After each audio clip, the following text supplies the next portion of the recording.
Disclaimer. Good evening and welcome. Today we bring you a complete overview of the tensions between the United States and Iran, culminating in the recent incident where American forces shot down an Iranian drone in the Arabian Sea. To understand what happened, we need to understand decades of conflict between these two nations. The history of U.S.-Iran tensions. The relationship between the United States and Iran has been hostile for over 45 years. It all began in 1979 when the Islamic Revolution overthrew the Shah of Iran, who was a close American ally. Revolutionary students stormed the U.S. Embassy in Tehran and held 52 American diplomats hostage for 444 days.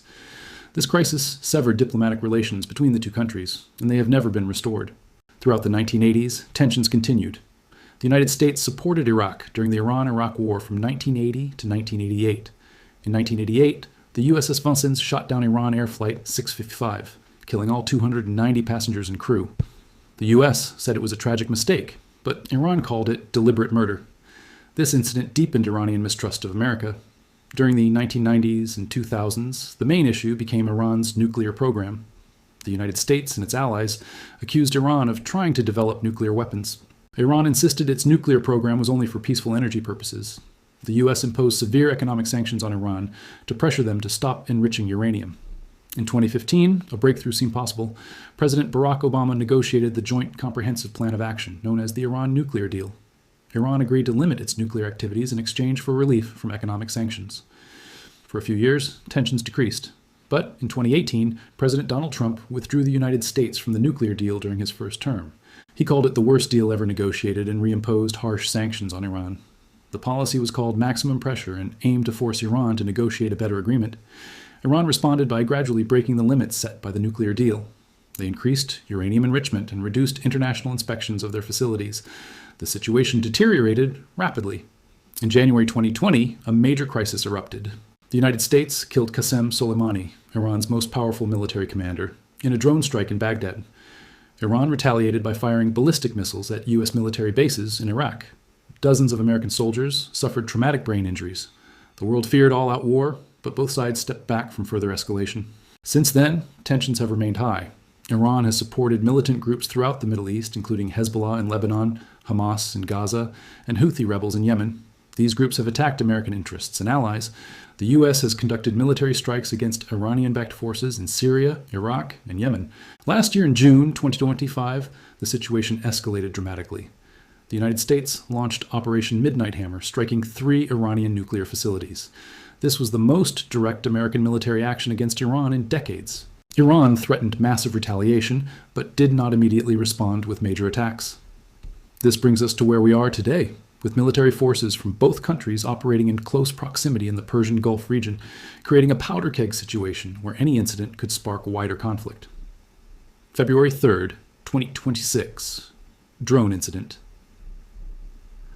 On February 3, 2026, the USS Abraham Lincoln aircraft carrier was operating in the Arabian Sea, approximately 500 miles from Iran's southern coast in international waters. An Iranian drone appeared on U.S. radar and began flying toward the aircraft carrier. American forces tried to warn the drone away using radio warnings, visual signals, and changing the ship's position. The Iranian drone ignored all warnings and continued approaching the carrier. U.S. commanders decided the drone posed a threat to the ship and its crew.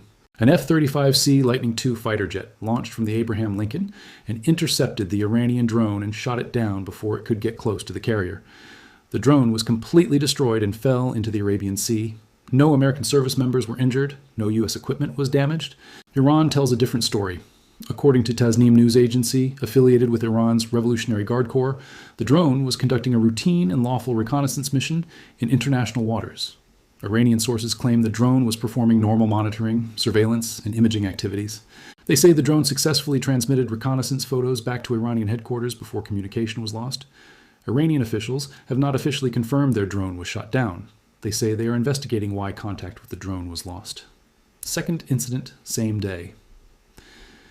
Hours later, another incident occurred in the Strait of Hormuz. 2 Iranian Revolutionary Guard speedboats approached the MV Stena Imperative, an American-flagged chemical tanker, in international waters. The Iranian boats circled the commercial ship 3 times at very high speeds. An Iranian surveillance drone flew overhead monitoring the situation. Iranian forces used radio to threaten they would board and seize the American tanker. The captain of the Stena Imperative increased the ship's speed and began evasive maneuvers. The crew sent distress signals to nearby U.S. military forces. The USS McFall, an American guided missile destroyer, responded immediately and moved at high speed to escort the threatened tanker to safety. U.S. Air Force aircraft provided additional defensive air support. The Iranian boats broke off when the American warship arrived. No shots were fired and no one was injured. Current military situation. The USS Abraham Lincoln Carrier Strike Group arrived in the Middle East days ago after being moved from the South China Sea. The carrier is accompanied by 3 destroyers equipped with advanced missiles and defensive systems. The United States now has 7 Navy warships in the region. There are also U.S. Air Force bombers, fighter jets, and refueling aircraft stationed at bases throughout the Middle East. President Trump is considering potential military strikes against Iranian targets. Diplomatic efforts. Despite military tensions, both countries are attempting diplomacy. President Trump confirmed negotiations with Iran are ongoing. High-level talks were scheduled for Friday between U.S. Special Envoy Steve Witkoff and Iranian Foreign Minister Abbas Araghchi in Turkey. Iran requested changes to the meeting. They want it moved to Oman and want to discuss only nuclear issues, not Iran's ballistic missile program or support for militant groups. U.S. officials see this as Iran stalling to prevent military action. Expert analysis. Security analyst Alex Vitanka from the Middle East Institute questioned whether diplomatic talks can succeed when both sides refuse to compromise. An Iranian official speaking to NBC News warned that any new conflict would become a regional war affecting multiple countries in the Middle East.